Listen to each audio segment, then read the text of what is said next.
time. And there's Zoom. Hare Krishna. Prednia. Dobra Pujalava Vasyam. Hare Krishna. Srimati Devi Dasi. Vraja Rasa Vrindavan Das. Mandakini. Nityananda Priya Srimati. Gopi Gita Krishna Kanaya Yagyeshwari Yogani Mahaprabhu Kripa Alyana Adiraj Rasaprada Mahabhava Dasha Lalita Saki Natasha Madhava Charan Haribol Mahabhava Devi Dasi Raseshwari Yelena Haribol Dobra Pajalavat Vasyam. So, right.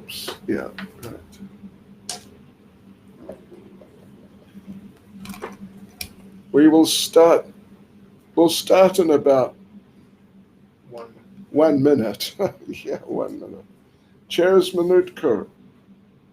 Программа Лекция начинается. Here comes Maharaj. Characteristic. I just see the content like inside. Hare Krishna.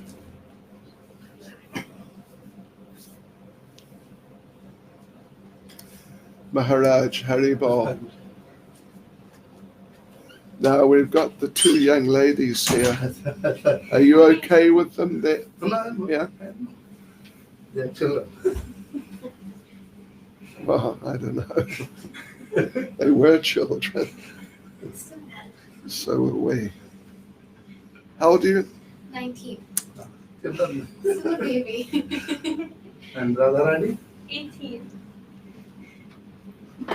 But they're very serious devotees. Okay, so we're just going to begin right now. We are beginning right now. What? Where are we? Almost right now. Mantra, what is it? Oh, it's 10 and 11, isn't it? Yeah, that's right. So here's mantra 10.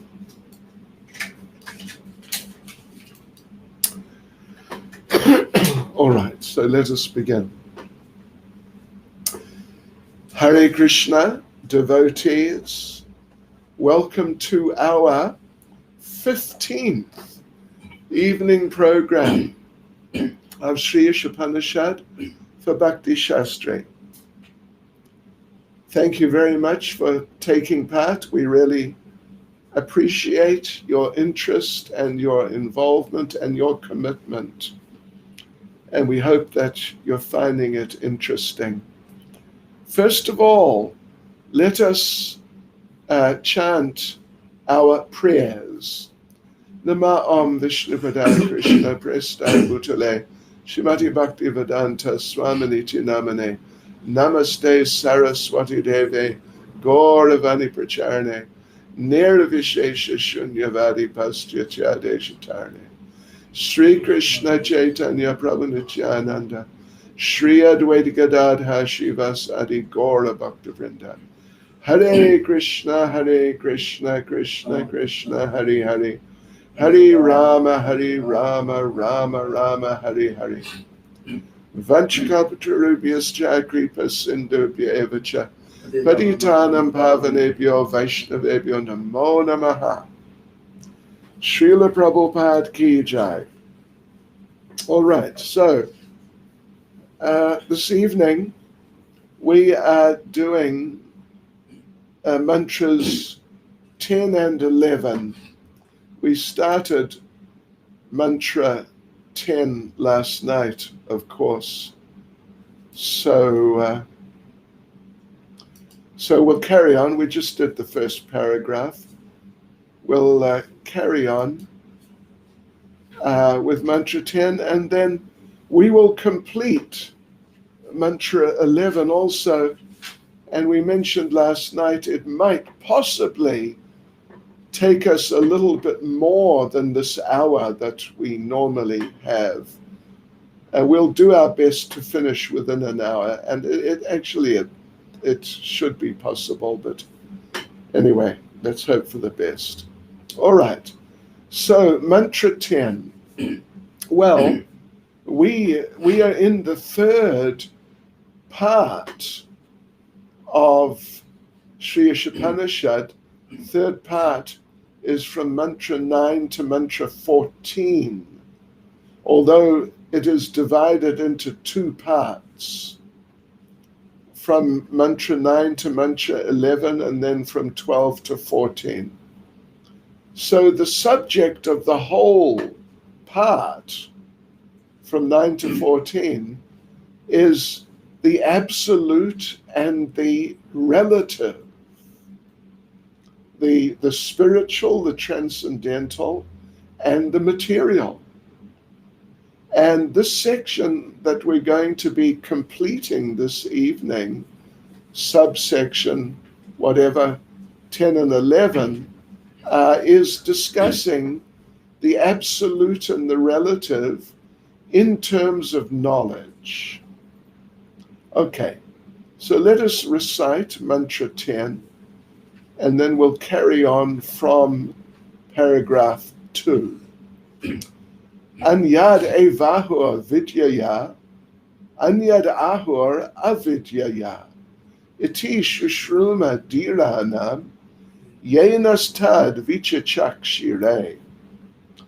Translation: the wise have explained that one result is derived from the culture of knowledge, and that a different result is obtained from the culture of nescience.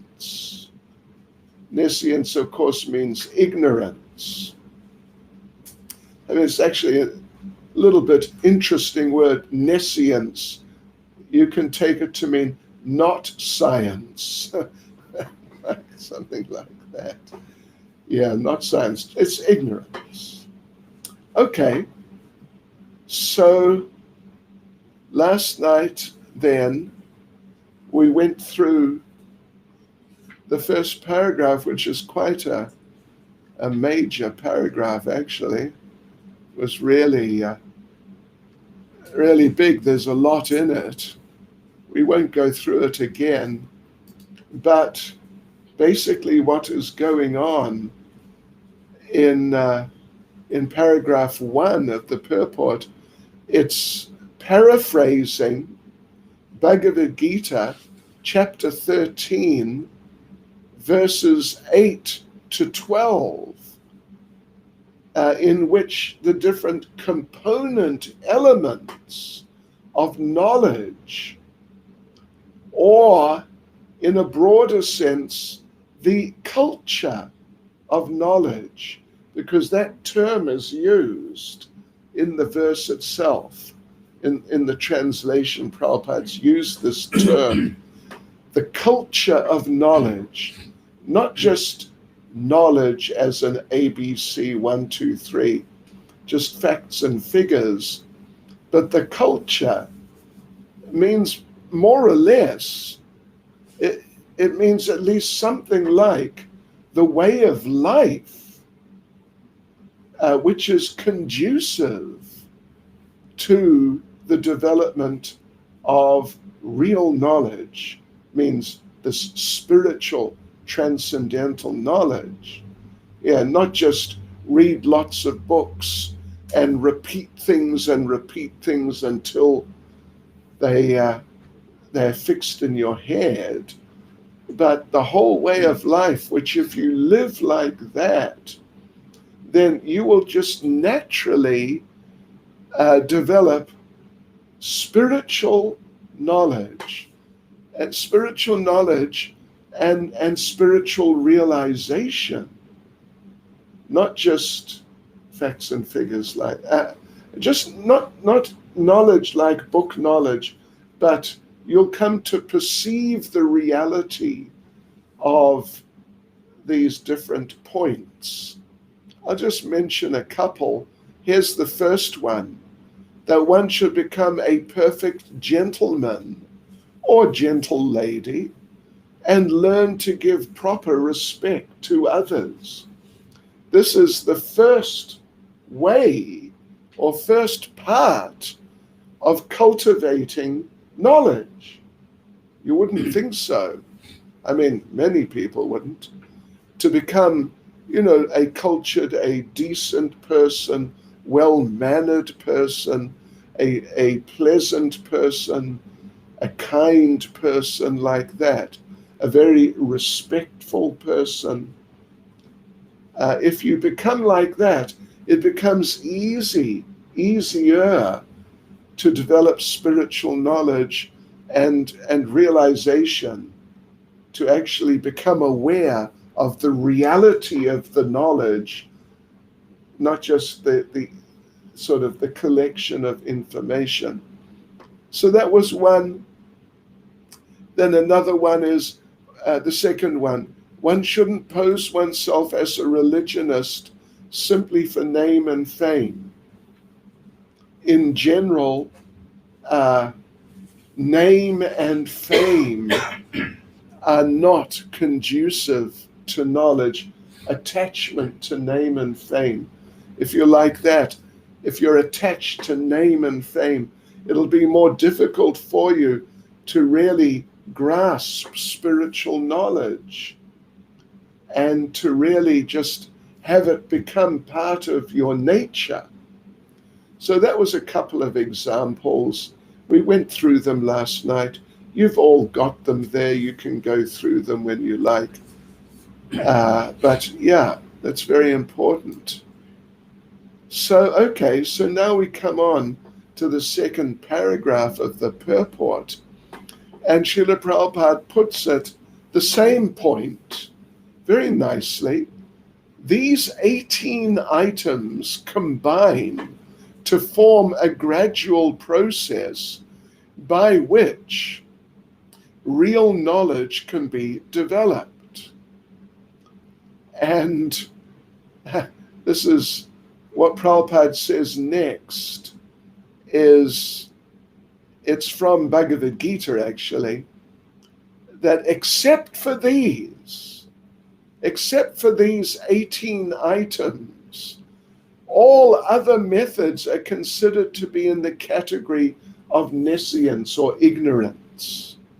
Sure, that's amazing, isn't it? That's so powerful. Yeah. And then Srila Prabhupada goes on to refer to Srila Bhaktivinoda Thakur. We've all heard of Bhaktivinoda Thakur, one of our great acharyas. And he said that all forms of material knowledge are just part of Maya, illusion. And that if you culture them, develop them, you become no better than an ass, a donkey. Yes, a well-educated, university-educated donkey. And there's the song, Vidyara Vilase, I referred to last night. I forgot that I had put some of it in the notes here. So let me just read a few verses from this Vidyara Vilase. Vidya means, of course, knowledge or education, and vilas means pastimes. In other words, he's called the song My Pastimes of Education, when I got educated. Jada vidya jato mayara vaibhava tomara bhajane bada moha janamiya anitya samsare jivake karaye gada, or gede, they pronounce it, I think. You understand Hindi? Gede, isn't it? Geda. Geda is Hindi for donkey. Yes. Or Bengali also. Se gada hoye, samsarera boja, bhavinu aneka kala. So what it means is, this is the translation of what we just read. Knowledge of this world is knowledge born of your illusory energy. He's addressing Krishna. Yeah. It impedes devotional service and makes an ass of the eternal soul by encouraging his infatuation with this temporary world. Here is one such ass who for so long has carried on his back the burden of material existence. Now in my old age, for want of the power to enjoy, nothing pleases me. And at least one thing I can say about myself, if you don't mind, is that by the time I left school, I could have stayed on for another year, but many of them do, an extra year. But I'd had enough. I had had enough, and I just didn't want to go through it anymore. I thought it was just a big waste of time, material education. Really, I really did. And I wanted to become a writer at that time. That's what I thought. So my father arranged for me to get a job on one of the big newspapers. Anyway, so at least I had that realization. I was lacking many other realizations. So yeah, okay, so let's carry on. Bhagavatam says, one who has accepted this body, the combination of bile, mucus, and air as the self, is an ass. So, Prabhupada makes an interesting point that some materialistic politicians in spiritual guise decry the present system of civilization as satanic.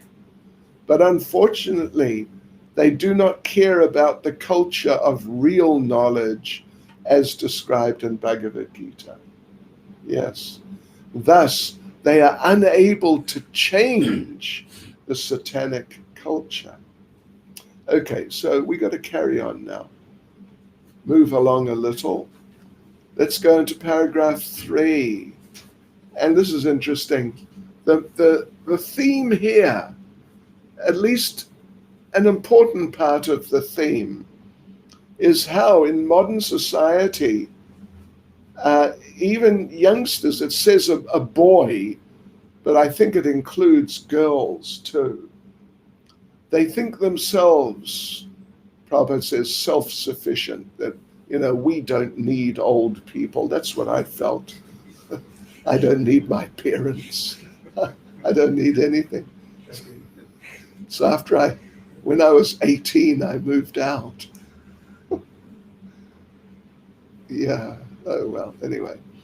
So like this, Prabhupada says, because the youngsters are getting the wrong type of education, means this just very materialistic education aimed at preparing people for jobs. That's what it is. Not to help them understand life and what is this world? Who are we? These foundational questions, but just how to get a job.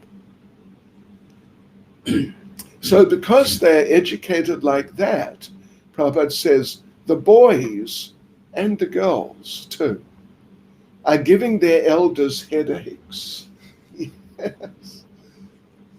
So therefore, Isopanisad strongly warns that the culture of knowledge is very different from the culture of real knowledge. The culture of nescience is different from the culture of real knowledge, spiritual knowledge. And the universities are centers of nescience, centers of ignorance only. Scientists are making lethal weapons. Students are generally not given instruction on brahmacharya, celibacy, self-control, higher values. Yeah, they don't have faith in scripture. So you get some religious principles taught in some places, but just for name and fame, not for like real practical purification. So Prabhupada concludes by saying, thus, there is animosity, not only in social and political fields, but in the field of religion also. And paragraph 4, nationalism is sweeping the world. You know, Prabhupada, this is back in 1970, 50 years ago, but now it's even worse. It's even worse now. Anyway, I'm not going to become a political commentator, but I don't think I need to, because I think that you're all aware enough of what is going on in the world to know that even, as Prabhupada explains, even though this planet is like a little speck of dust, a little dust particle floating in the air.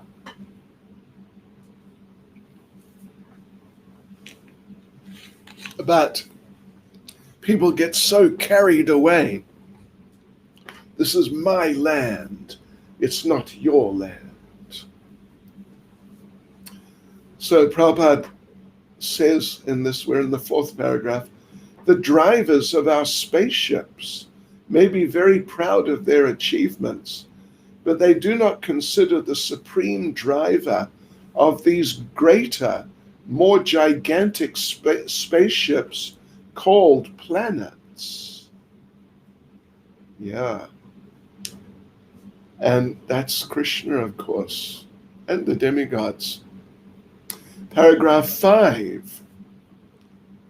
So there are innumerable suns, planetary systems, but we, little people, Prabhupada points out, us little infinitesimal people, we're trying to dominate these planets.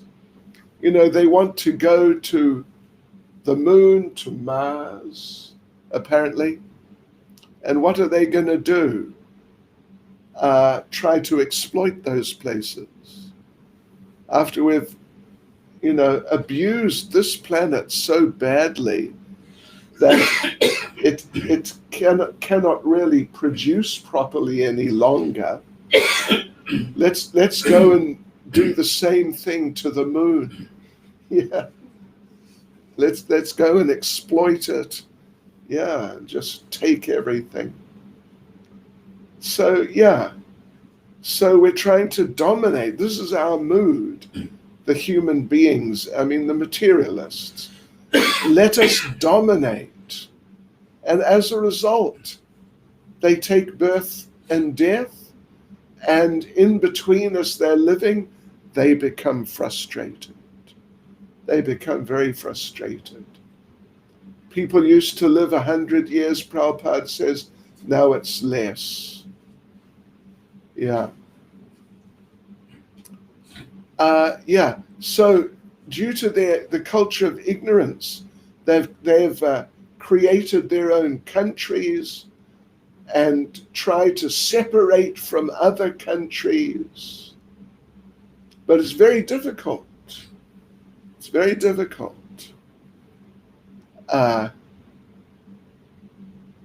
So in this way, different countries have become sources of anxiety for each other. And Prabhupada concludes the paragraph, more than 50% of a nation's energy is devoted to defense measures and thus spoiled. No one cares for the cultivation of real knowledge, yet people are falsely proud of being advanced in both material and spiritual knowledge. They're falsely proud, but they're actually not advanced, particularly in spiritual knowledge. Paragraph 6. So, the Isopanisad warns us about this faulty type of this modern educational system. Isopanisad warns us. It's ignorance. It's going to make you into a fool. It'll turn you into a machine. And therefore, we should actually study Isopanisad, and we should study Bhagavad Gita. Now, an interesting point is made in this paragraph 6. You're with us. You know where paragraph 6 is? Yes, so interesting point that the question is, if this real knowledge is so important, this spiritual transcendental knowledge about life, how to live life properly, this culture of knowledge, the way of life of knowledge, and the actual knowledge itself and the realization. If it's so important, then where are we going to get it from? Well, should we just have the teachers in the existing schools and universities just add another subject to the curriculum? Real knowledge, spiritual knowledge, and for the rest of the time they just carry on as they were. No thanks. So Prabhupada explains here in the purport that this knowledge, this higher level knowledge, must be acquired from a dhira. Dhira literally means a sober person, very mature, very responsible, and very sober. And Prabhupada paraphrases that by saying, a dhira is one who is not disturbed by material illusion. He or she, they can handle it and remain focused and not get sort of flustered and affected by the very widespread and actually very powerful mundane so-called knowledge, the potency of ignorance. And Prabhupada goes on that you cannot become a dhira, you cannot become an undisturbed person, a sober person, unless you're spiritually realized. You can't just do one of these management guru courses.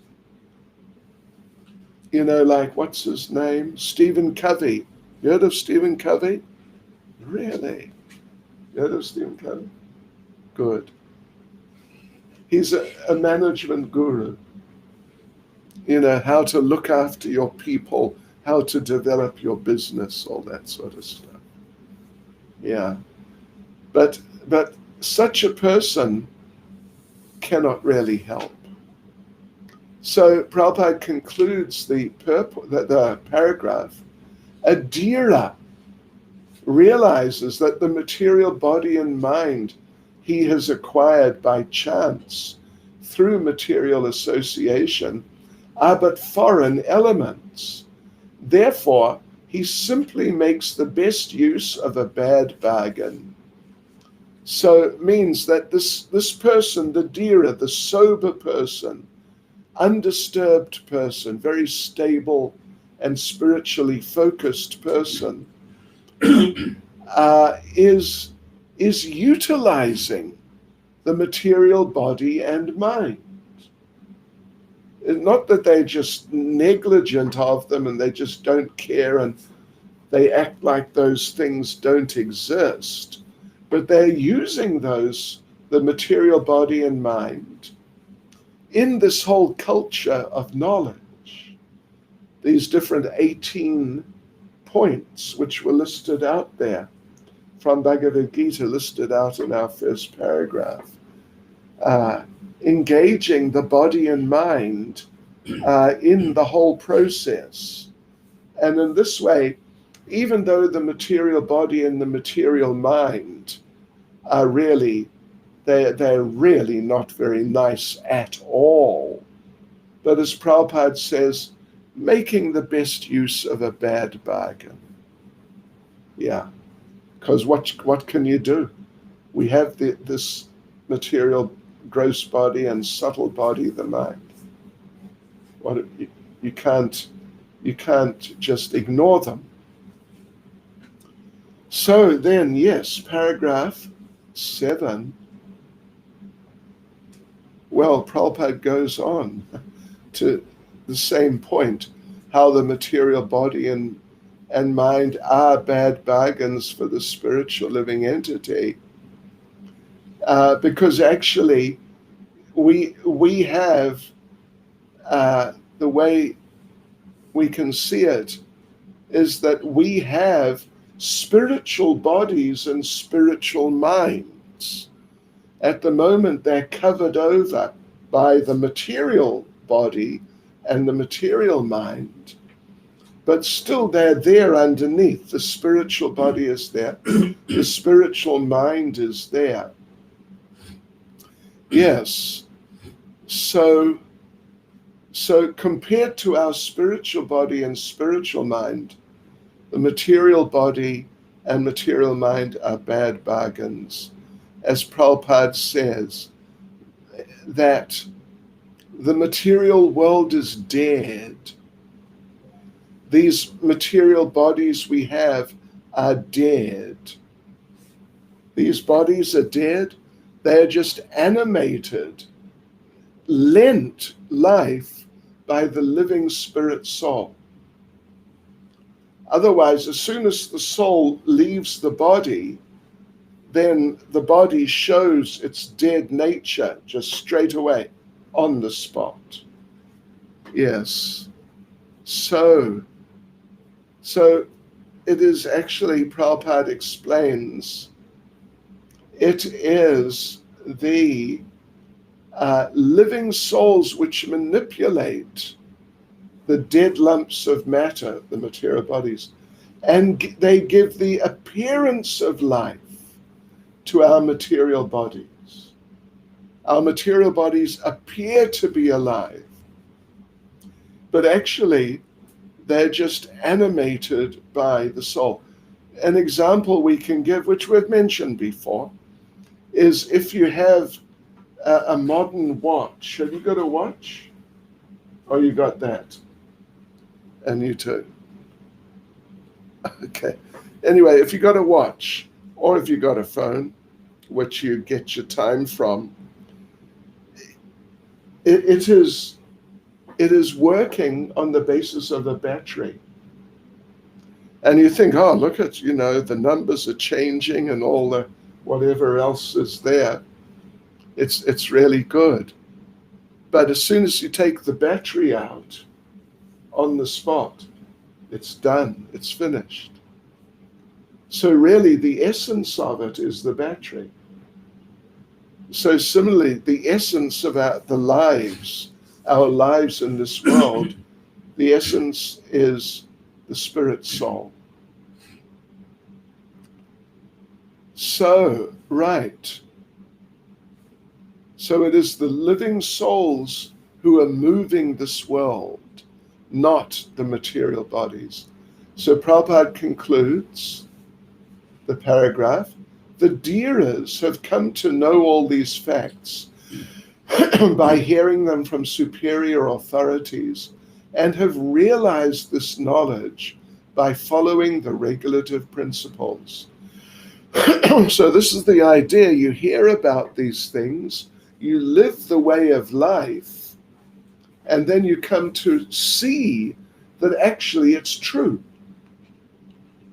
And an important part an important thing which helps give you the potency to see the truth of it all is following the regulative principles, which Prabhupada then discusses in the 8th or second to last paragraph.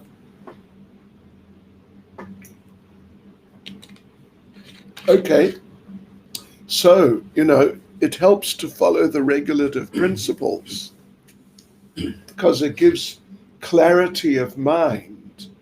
Your mind will not be contaminated, polluted by all sorts of illicit ideas, very mundane, sensual types of ideas of enjoying supposedly on the material level. The regulative principles keep us free from all of that. So Prabhupada begins the 8th paragraph that to follow the regulative principles, one has to take shelter of the spiritual master. And the messages from the spiritual master, the regulative principles which are given by the spiritual master. And this all comes down through disciplic succession, not, as Prabhupada says, in the hazardous way of nescient education.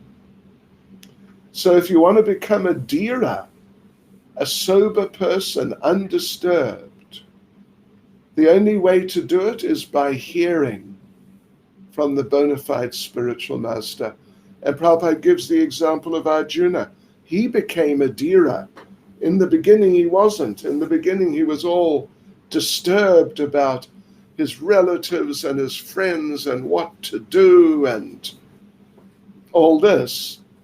So he was not dhira. He was not undisturbed. He was very disturbed. But then he took shelter of Krishna. Krishna became his spiritual master. He heard from Krishna and he became a dhira. He became undisturbed. So Prabhupada concludes the paragraph. Thus the perfect disciple must be like Arjuna, and the spiritual master must be as good as the Lord himself. This is the process of learning vidya, knowledge, from the dhira, the undisturbed. And okay, then last paragraph, I think I'll just read the last paragraph. An adhira, one who has not undergone the training of a dhira, cannot be an instructive leader. Modern politicians who pose themselves as dhiras are actually adhiras, and one cannot expect perfect knowledge from them. They're simply busy seeing to their own remuneration in dollars and cents. How then can they lead the mass of people to the right path of self-realization? Thus, one must hear submissively from a dhira in order to attain actual education. All right, so now we move on to mantra 11. Here it is. Okay. Mantra 11, which is the last mantra in this little subsection, you could say, about understanding the absolute and the relative, the spiritual and the material, in terms of knowledge. So mantra 11, vidyam cha vidyam chayas, tadvedo bayam saha, avidyayam rityum tirtva, vidyayam ritam ashnute. Translation. Only one who can learn the process of nescience and that of transcendental knowledge side by side can transcend the influence of repeated birth and death and enjoy the full blessings of immortality. Well, that's interesting, isn't it? In order to come to the transcendental platform and enjoy the blessings, full blessings of immortality, you have to understand nescience. You have to understand the material world, material existence. And you have to understand transcendental knowledge. Both have to be there. And, well, we can see, I can just say, in a general sense, that Srila Prabhupada, if you listen to his classes, read his books, you'll see he's just so regularly pointing out what's wrong with the material world. Yeah, again and again. And why Krishna consciousness is better. That's the idea. Yeah, to understand the material world, how it works. That means the three modes of material nature, how people are influenced by the modes of nature, and therefore the world, things are going on in the world as they are. All right, so that's the basic idea. Like Prabhupada would say, and Krishna says basically in the beginning of Bhagavad Gita, you are not that body. We are not these bodies. We have to understand that and what it means, all the different aspects of how we're not these bodies, how we're not part of this world, and what we are actually. So that's the idea of understanding nescience and understanding real knowledge side by side. So, okay, let's go through the purport. Right, so the first paragraph, well, Prabhupada makes the point, people want to live forever. Since the creation of the material world, people have been trying to attain a permanent life, but it's not possible because the laws of nature are so cruel. They're too cruel and strict. Birth, death, old age, and disease rule. They dominate the situation. No one is immune from them. The advancement, these are things Prabhupada's explaining in the purport, in the first paragraph. Advancement of science hasn't helped. And Prabhupada concludes the paragraph, material science can discover the nuclear bomb to accelerate the process of death, but it cannot discover anything that can protect man from the cruel hands of old age, disease, and death. Second paragraph. Now, I could just point out that the second, third, and fourth paragraphs are basically, they're focusing on Hiranyakashipu, actually. We've all heard of Hiranyakashipu. But he is being given as an example of these materialistic people who want to live forever. He's like a classic example, or even perhaps the classic example of someone who was on the material platform but wanted to live permanently on the material platform, in the material body, and he was determined. So I think most of you, or probably all of you, know the story. This is what's described in these three paragraphs, 2, 3, and 4, that Hiranyakashipu, he, of course, it's a long story, but he managed to get some benedictions from Lord Brahma, who's very powerful. And so he asked, can you please free me from death? And Lord Brahma said, well, I can't because I'm subject to it myself. So then Hiranyakashipu tried to be very clever and say, well, okay, then please arrange that I will not die during the day or during the night. And Lord Brahma said, yes. That I'll not be killed by any demigod or human or animal. Yes. I'll not be killed by any weapon or any disease Anyway, so many things.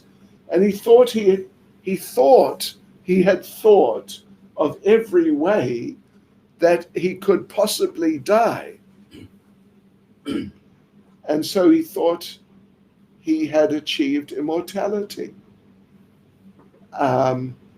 Little did he know, Prabhupada, at the end of the third paragraph, Prabhupada says, ultimately, however, although Brahma granted him all these benedictions, he was killed by the personality of Godhead in the form of Nrsimha, the Lord's half man, half lion, half man incarnation.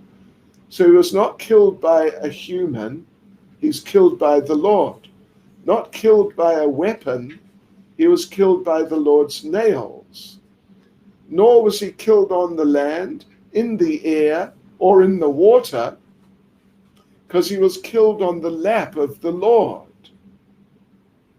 You see, the Lord is very clever.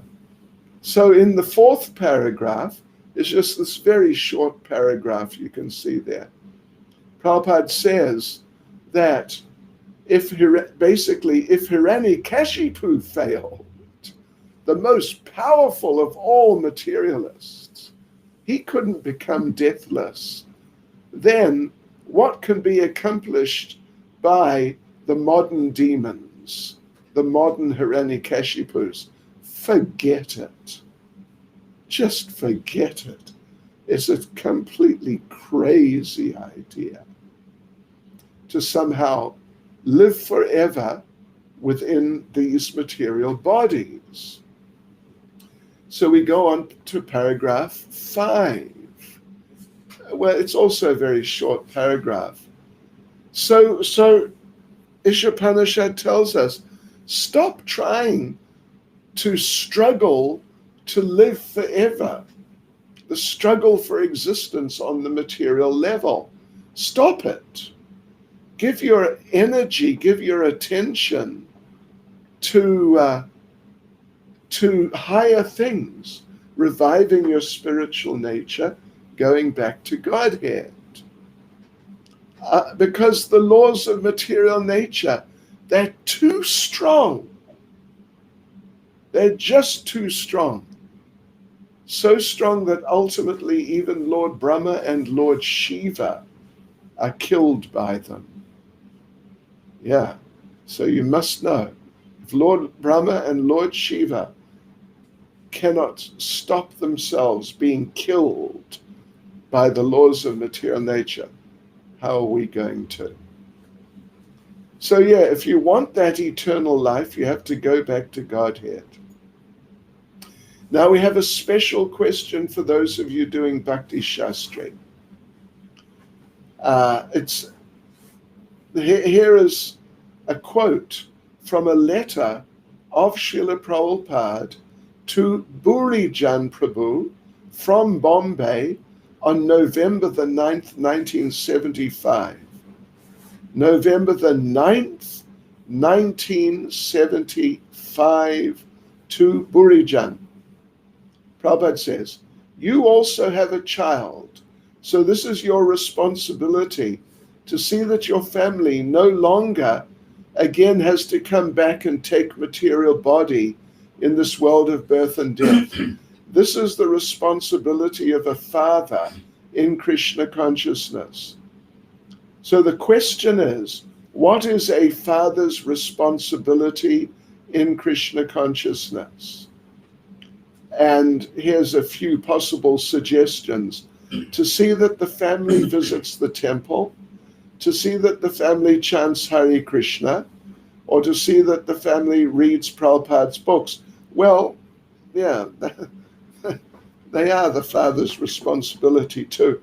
But actually the answer in terms of the letter is to see that his family no longer again has to come back and take material bodies in this world of birth and death.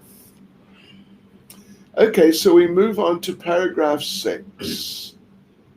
And here Prabhupada makes the point, and it's very important, that this whole thing, knowledge about how to go back to Godhead, it is a different branch of knowledge from what you're not studying. No, you're not. Oh, what you're studying? It's different from graphic design. But I also do graphic design for Krishna and video editing and stuff. So, but anyway, you know what I mean. The materialistic knowledge.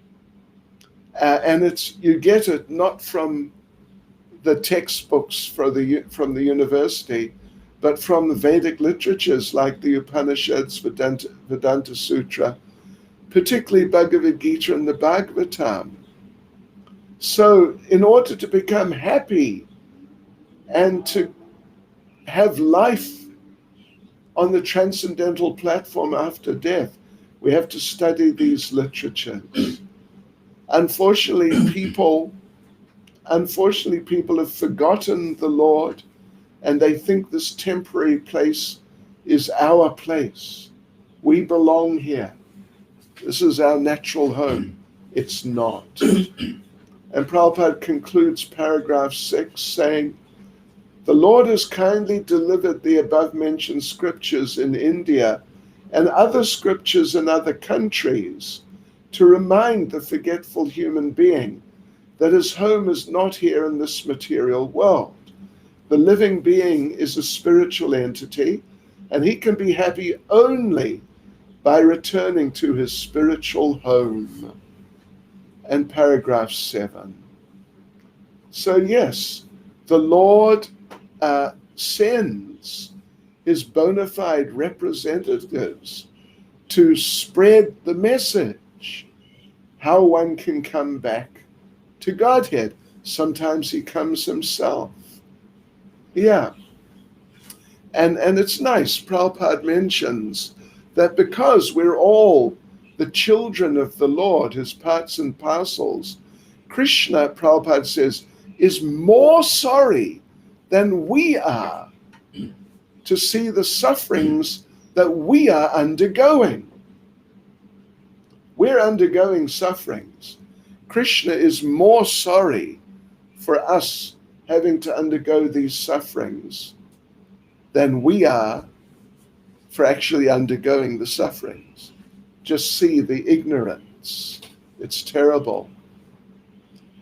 But by the arrangement of the Lord, the miseries of this world, they can help us by reminding us of our incompatibility with dead matter. Yeah. So intelligent people then, they take note of these reminders. Our suffering, the sufferings of other people in this world. Intelligent people become reminded that, oh, look at that. Look at how the people are suffering. It just shows I'm in the wrong place here. Got to get out. So that's Krishna's mercy. Some suffering is Krishna's mercy. So Prabhupada concludes the 7th paragraph. Human life is the best opportunity for the culture of spiritual knowledge, and a human being who does not take advantage of this opportunity is called a Naradama, the lowest of human beings. Paragraph 8. Yeah, we have to keep moving, don't we? Because we've got how many we got 13. We got 13. So where are we? Paragraph 8. Okay. So the path of avidya, advancement of material knowledge for sense gratification, is the path of repeated birth and death. But actually for us, this is unnatural because we are spiritual. Birth and death are only natural for the material bodies. Yes. But unfortunately, foolish people absorbed in ignorance, they don't understand this, and they don't even mind having to go through so much suffering. So Prabhupada says, enamored with the beauty of the illusory energy, they undergo the same miseries repeatedly and do not learn any lessons from the laws of nature. Paragraph 9. So basically the point here is that cultivation of real vidya, transcendental knowledge, is essential. And in order to really do that effectively, sense gratification has to be restricted, because otherwise one will become distracted with this world and get caught up in this world. So sense gratification has to be restricted. And in this way, we can uncover our spiritual nature, and eventually our spiritual body with spiritual senses will manifest. Prabhupada's discussing this here. That real enjoyment is only possible when we get free from these bodies, material bodies, the disease of materialism. And then Prabhupada says, in our pure spiritual form, we will get real enjoyment by engaging in Krishna's service in our spiritual bodies with our spiritual senses. So, Prabhupada, to illustrate how it works, Prabhupada here in this paragraph, in the middle of the paragraph basically, says that a sick person, a patient in a hospital, must regain his health before he can really enjoy again. If he's just going to remain sick, he's not going to get back into an enjoyable program of life. So we have to get out of our diseased condition of being materially attached to this body and the world. And Prabhupada says we have to lower the degree of fever. At the moment, we have a fever of 105. What's 105? It's about 40 or something like that in centigrade. But we have to bring it down to the normal 98.6, which is, 38, something like that. 37. Huh? 37. Is it 37? Okay. But people are living, these feverish material lives, running around doing this and doing that and doing so many things. That's the feverish condition of material hyperactivity.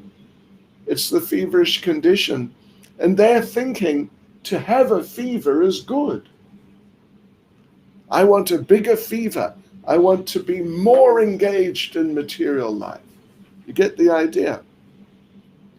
Prabhupada tells the story of one rich woman in Calcutta who was very puffed up, and she had a very poor servant girl, domestic servant.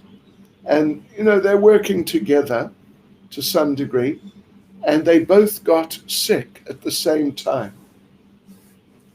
with a fever. And the doctor came, and the doctor took their temperatures.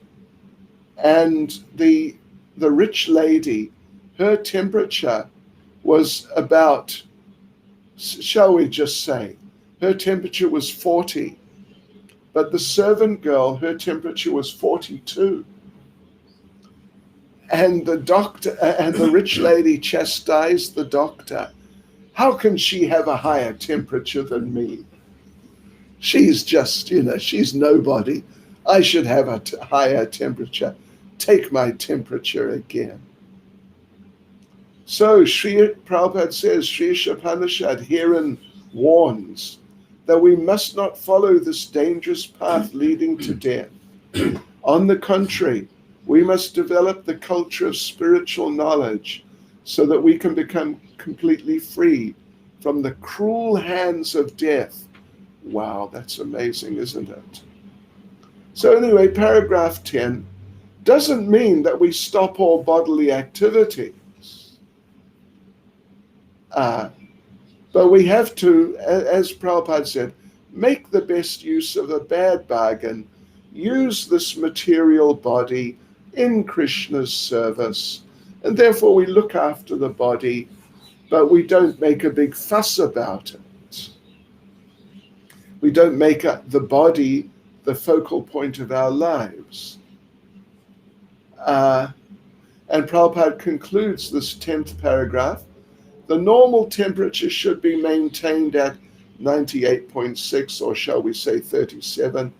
And the great sages and saints of India have attempted to do this by a balanced program of spiritual and material knowledge.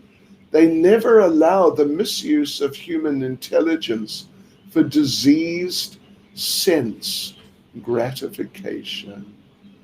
And paragraph 11. So the Vedas give us a regulated program for achieving deliverance from all of this. And that Vedic program is Dharma, Artha, Karma, and Moksha, religion, economic development, sense gratification, and salvation. But at the moment, people have no interest in religion or salvation. They're just interested in economic development and then getting sense gratification from that. So, and they think that religion should be maintained only if it helps with economic development for sense gratification. But actually religion is meant for self-realization, and economic development, Prabhupada says here, is just to keep the body in a healthy condition. Prabhupada concludes the 11th paragraph. A man should lead a healthy life with a sound mind, just to realize vidya, true knowledge, which is the aim of human life. This life is not meant for working like an ass or for culturing avidya for sense gratification. And paragraph 12. So yes, this whole path of vidya, real knowledge, is most perfectly presented in Srimad Bhagavatam, which directs us to use this life for inquiring into the absolute truth. Who is the absolute truth is realized as Brahman, Paramatma, and Bhagavan.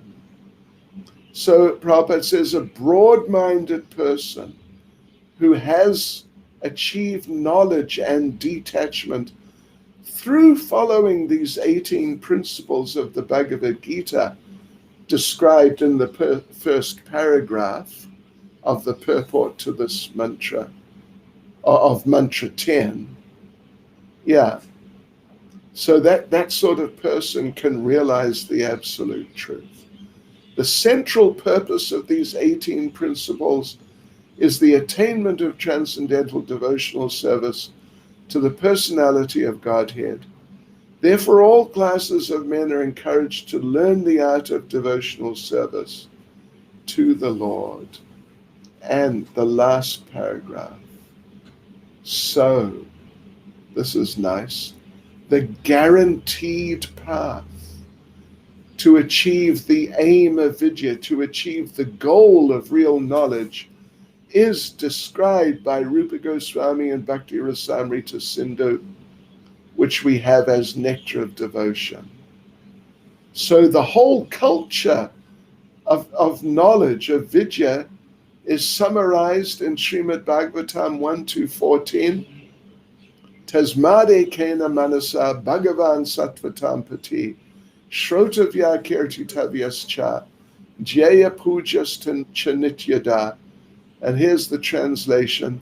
Therefore, with one pointed attention, one should constantly hear about, glorify, remember, and worship the personality of Godhead, who is the protector of the devotees.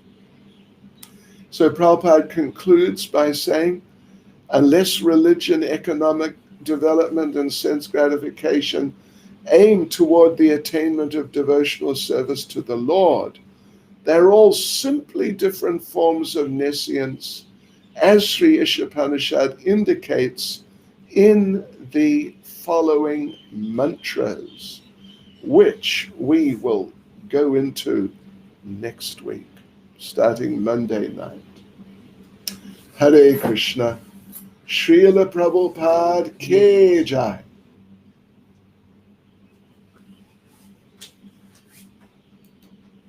You need a phone drug and that's all. Okay, thank you. Yes, right. Hare Krishna.